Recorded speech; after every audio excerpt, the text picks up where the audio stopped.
tem afirmado de maneira recorrente nos últimos anos que se Deus é o nosso maior valor e sem santificação ninguém verá a Deus, santidade, todo o processo de santificação deveria ser muito importante, precioso e valioso para cada um de nós. E se isso de fato for verdade e tivermos na santidade um bem valioso, então precisamos de uma atitude de não apenas cultivá-la, como também de protegê-la.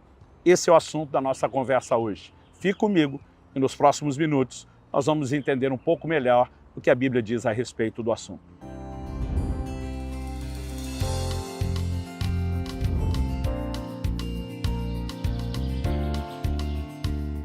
Estou hoje em Teresina, Piauí, às margens do Rio Poti, passando para trazer mais uma palavra ao seu coração.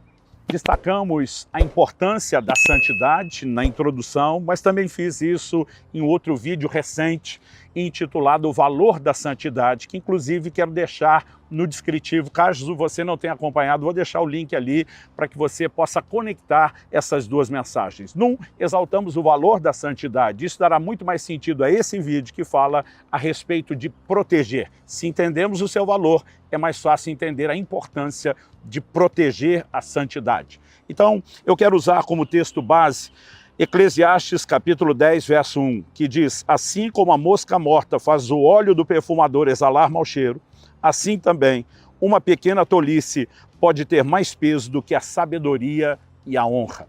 Basicamente, o que esse texto fala é que um pouco de coisa ruim pesa mais do que muita coisa boa.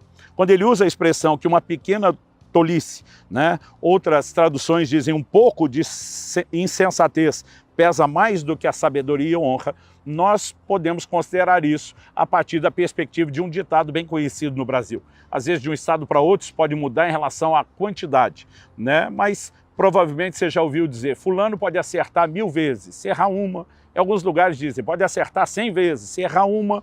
O que nós estamos querendo dizer é que aquele um erro vai falar mais alto, vai ter mais peso do que tudo aquilo que foi feito de forma correta. E essa verdade é reconhecida pela Escritura. Não é apenas a constatação de um resultado do comportamento humano, mas é também a abordagem do que nós podemos classificar até mesmo como princípio. E a Bíblia está dizendo que da mesma forma como uma pequena tolice, ela pode ter mais peso que toda a sabedoria e honra, a Bíblia diz a mosca morta, ela tem o poder, mesmo sendo algo proporcionalmente falando menor, de comprometer todo o óleo ou unguento do perfumador. Anos atrás, Deus falou comigo de uma maneira muito contundente, por meio de um sonho, me levando a compreender esse texto, me fazendo perceber qual é o significado da mosca morta que cai no óleo do perfumista e o compromete. O óleo na Bíblia, normalmente, quando falamos de tipologia, está relacionado com a figura da unção do Espírito Santo. O perfume, ele está associado ao bom testemunho. Em 2 Coríntios, no capítulo 2, o apóstolo Paulo afirma que Deus manifesta por meio de nós o bom perfume de Cristo. No entanto, a unção, o bom testemunho que ela pode nos levar a dar, que diz respeito a um empoderamento divino, não apenas para falar, mas para viver o Evangelho com um testemunho impactante. Ele pode ser comprometido por uma pequena quantidade de moscas. E para que a gente entenda esse desenho, nós precisamos pensar no perfume da forma como ele era produzido antigamente. Os perfumes não tinham adição química, álcool, fixador, como nós temos hoje. A forma antiga de se fazer perfumes era normalmente colocar essências de plantas, de flores, no óleo, porque o óleo tem o poder de puxar não apenas sabor, como também cheiro daquilo que fica armazenado nele. Essa é a razão pela qual nós temos muitos azeites de cozinha, se coloca dentro pimenta, outros tipos de condimento, porque ele tem a capacidade de extrair tanto sabor como o cheiro, o odor daquilo que é colocado nele. Então o perfume ele levava tempo, aquele óleo ficava curtindo o que era colocado dentro dele e o perfumista ia trabalhando com muita calma e paciência a produção disso. No entanto, o que a Bíblia está dizendo é que se moscas caíssem nele, o odor desses insetos, e acredito que a referência ali não é meramente a mosca caseira, como eu e você conhecemos, mas muitas vezes, de forma genérica apresentada ali, nós temos insetos que realmente emitem um odor forte quando morrem.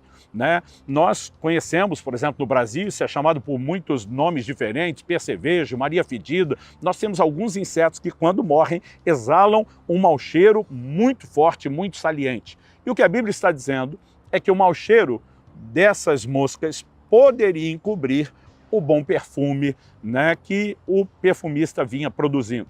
Quando falamos da tipologia, as moscas estão relacionadas com o quê? Impureza. Elas normalmente estão associadas ao lixo, a corpos em decomposição, né? Elas estão associadas à impureza. Particularmente, eu acredito que uma das razões pelas quais Satanás é chamado na Bíblia de Beelzebu, que significa Senhor das Moscas, é por causa desse universo de atuação que Satanás tem dentro desse lugar das impurezas. Agora, quando falamos das moscas caindo, e anulando todo o efeito da unção, do bom testemunho, nós precisamos, de fato, questionar algo que talvez seja a essência do entendimento de tudo isso. Por que que as moscas caíram dentro do perfume? Talvez alguém diga, a Bíblia não diz por que caiu, como caiu. Ok, a Bíblia pode não explicar como chegou lá, mas nós podemos, por lógica pura e simples, deduzir. As moscas só caíram no perfume porque ele estava destampado, descoberto. Se ele estivesse protegido, jamais as moscas teriam caído lá. E a pergunta a ser feita é, se o perfumista sabe que o perfume é algo trabalhoso de se fazer, leva muito tempo, né? Considerando isso, dá para mensurar porque alguns perfumes eram, né, vendidos por um preço tão caro, pelo tempo que se levava trabalhando naquilo. E se ele considera a importância do que ele está fazendo, né? Numa época em que, diferente da maioria de nós que moramos numa zona urbana com exposição a insetos bem menor do que a realidade que eles tinham, como não proteger algo de importância e de valor? E muitas vezes o que nós não paramos para pensar é que pequenas impurezas podem comprometer muita unção de Deus na nossa vida. Aliás, eu ouso dizer que o que falta para a igreja do nosso tempo não é unção. O que está faltando para a unção que temos é eficácia, porque nós temos sabotado isso por meio da exposição, e eu diria até exagerada e contínua, a impurezas. Quando você olha para o Velho Testamento, há uma diferença entre pecado e impureza. Pecado se tratava com o sangue do sacrifício dos animais. Impureza normalmente se tratava com os rituais de ablução, banhos, purificação que era feita com água. No entanto, o impuro não podia entrar no santuário, por exemplo, para cultuar a Deus. Então, ainda que não estamos falando de pecado, estamos falando de coisas que prejudicavam o acesso à presença de Deus. Hoje em dia, percebo que os crentes gastam tempo demais discutindo o que é e o que não é pecado, para tentar estabelecer o limite do que podem e do que não podem. E alguns não consideram que muitas vezes estão se expondo a algumas questões que, mesmo que não sejam diretamente pecado, são impureza, né? Então, por exemplo, quando me perguntam, né, pastor Luciano está ouvindo música secular, né, mundana, é pecado? Eu digo, para definir como pecado, que a Bíblia chama de a transgressão da lei, nós teríamos que ter uma lei divina proibindo. A partir do momento que não há, não se pode, de forma taxativa, declarar que é pecado. No entanto, quando você vai analisar o conteúdo da maioria dessas músicas, ele está carregado de impureza, né, de provocações, incitações à sensualidade, a valores, né, que não são bíblicos. Então, muitas vezes, enquanto estamos ali discutindo se é ou não é pecado, ou tentando defender que não seja, não paramos para avaliar o impacto que aquilo pode produzir quando falamos da perspectiva de impureza.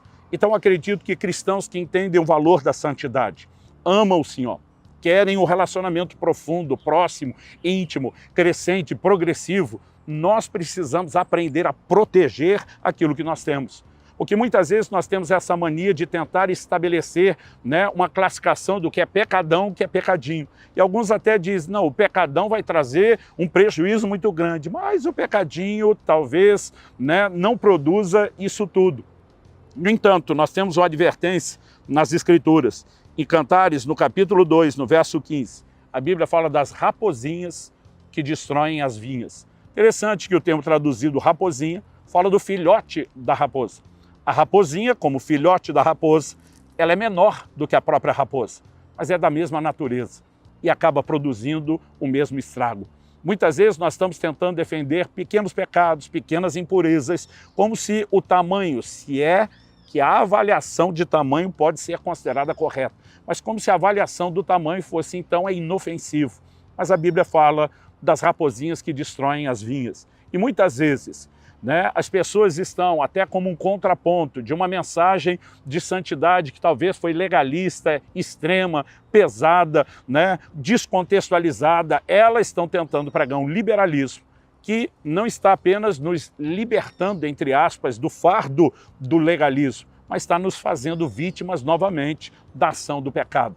Então, o que eu e você precisamos entender, se Deus é tão importante, e santidade é um meio de preservar a relação com aquele que é mais importante, nós precisamos não só dar valor à santidade, mas dar a ponto de protegê-la, de dizer não vamos brincar com isso, não vamos negociar, não vamos permitir que ela seja afetada. Muitos anos atrás, lendo um livro cuja temática era justamente santidade, de um autor argentino chamado Sérgio Scataglini, ele fez uma colocação, e eu quero apresentar para você, dizia: ninguém poderia considerar a ideia de comprar uma garrafa de água mineral em cujo rótulo estivesse escrito 98% de água mineral pura e 2% de água de esgoto. E diz, contudo, muitos cristãos permitiram que o esgoto espiritual se infiltrasse em sua vida.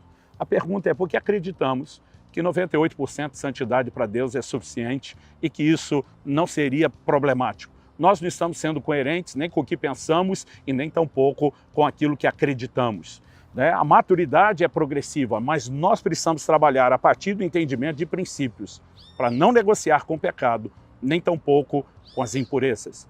A palavra de Deus, em alguns momentos, diz: quem tem ouvidos para ouvir, ouça. Porque há determinadas verdades que não podem ser recebidas e digeridas por qualquer um em qualquer nível de maturidade. Mas aqueles que amam ao Senhor, zelam por esse relacionamento, querem mais, tenho certeza, darão atenção a essa mensagem.